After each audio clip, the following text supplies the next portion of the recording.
من قناة أخبار متنوعة. السلام عليكم، لا تنسوا الاشتراك لتصلكم الفيديوهات اليومية التي نقوم بنشرها على القناة. في تحليل جديد على جري إعلامي الجزائر حفيظ الدراجي مسألة إقصاء المنتخب المغربي في دور الثمن النهائي في كأس أفريقيا، وناقش حفيظ الدراجي العوامل التي ساهمت في تكرار إخفاق أسود الأطلس في تحقيق إنجاز يذكر على المستوى القاري، وكما تطرق أيضا إلى خروج المنتخب السعودي من نفس الدور في بطولة كأس آسيا. بعد خروج الجزائر في الدور الأول، ثم خروج تونس، ثم مصر، وبعدهم موريتانيا، جاء الدور البارحة على رابع العالم وعلى المرشح الأول للفوز باللقب القاري، طبعا رفقة الحامل اللقب منتخب السنغال.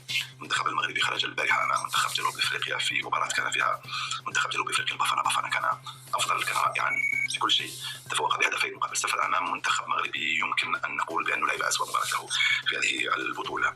أمر كان مرتبط به ومرتبط أيضا بمنافس شرس كان معه الحظ كذلك، لأن حكيمي ضيع ركلة جزاء في الخمس دقائق الأخيرة من عمر المباراة. بعدها سجل المنتخب جنوب أفريقيا هدفه الثاني الذي يمكن أن يصنف ضمن خانة أفضل هدف في هذه البطولة حتى الآن، من مخالفة مباشرة أخرجت المنتخب المغربي الذي لحق بالمنتخب السنغالي في المرشحة الأساسية. المنتخب السنغالي ما قبل البارحة أمام كوت ديفوار في مباراة كبيرة. الآن كل الاحتمالات تبقى واردة بالنسبة للتتويج باللقب القاري في هذه البطولة. ممكن الناس ترشح الآن، صار ترشح نيجيريا وكوت ديفوار العائد كان صار منتخب كوت ديفوار. نيجيريا التي ستواجه أنغولا في الدور ربع النهائي، جمهورية الكونغو التي أضحت بمصر ستواجه منتخب غينيا، مالي في مباراة قوية وكبيرة ستواجه كوت ديفوار في تحدي آخر جديد، بينما جنوب أفريقيا الذي أضحى بالمغرب سيواجه منتخب كاب فيردي. وبالتالي أصبحنا الآن غير معنيين عاطفيا مع كأس أفريقيا، معنيين فنيا ومن أجل الاستمتاع بأريحية كبيرة جدا في هذه البطولة التي حطينا فيها اليوم الرقم القياسي في عدد الأهداف المسجلة. تذكروا في القاهرة كان سجل 103 أهداف، اليوم وصلنا ل 105 أهداف بفضل الهدفين المسجلين على المنتخب المغربي، فتحطم الرقم القياسي في عدد الأهداف المسجلة حتى قبل أن تنتهي البطولة.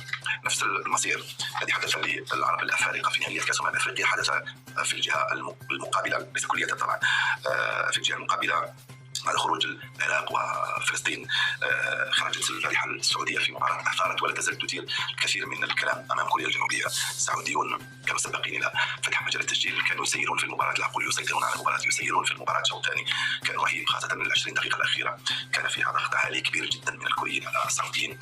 في مباراة تألق فيها حارس المنتخب السعودي الذي أبدع بصده 7 كرات، تقريبا 7 أهداف صدها أمام منتخب كوريا الجنوبية قبل أن ينهار في الدقيقة 110 ويخسر المنتخب السعودي بركلات الترجيح. حدث البارحة صنعه كوريا الجنوبية بتأهله بأداء راقي جدا، خاصة في الشوط الثاني، بصبر، بحكمة، بثقة كبيرة في النفس. كذلك صنعه الحارس السعودي بصده 7 كرات نحو المرمى، وصنعه أيضا في نهاية المطاف مدرب مانشيني مدرب المنتخب السعودي الذي قام بتصرف نقول غريب شوية حتى لا أقول غير لائق، عندما غادر أرضية الميدان قبل أن ينفذ اللاعب الكوري الركلة الأخيرة التي ضمن بها التأهل إلى الدور الربع النهائي من مسابقة كأس آسيا.